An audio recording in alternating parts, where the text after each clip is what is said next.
ஜீவவசனம் கூறுவோம், சகோதரரே சேர்ந்தே எக்காலம் ஊதுவோம்.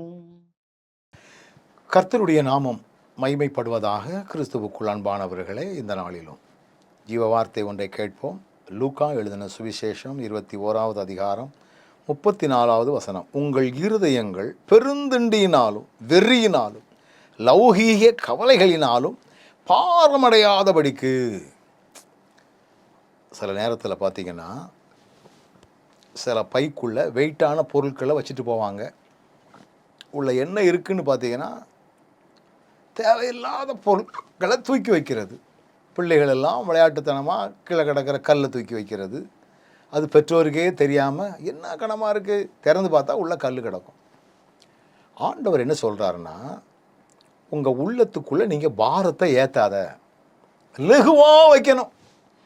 இந்த பாரம் எதனால் ஏற்றப்படுதான்? 3 காரியம் சொல்லுது பாருங்கள். பெருந்திண்டி, வெறி, லௌகீக கவலை. பெருந்திண்டினா பார்க்குறதெல்லாம் சாப்பிடணும்.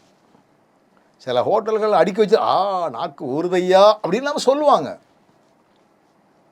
சில ஃபாஸ்ட் ஃபுட்டு இப்படி கண்டதையும் கடுதையும் தின்னு.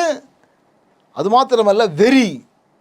எனக்கு அவன் பண்ணுற பார்த்தா வெறியாக வருது, இரத்த கொதிப்பே வந்துடும். இதெல்லாம் இருக்கக்கூடாது.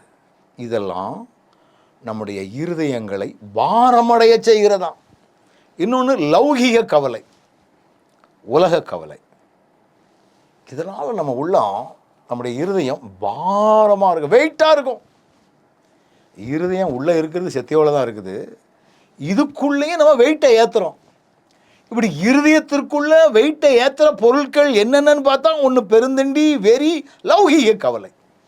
இது இல்லைன்னா லகுவாக இருக்கும். எதை குறித்தும் கவலைப்படாமல் ஆண்டவர் மகிமையாக நம்மை நடத்துவார்.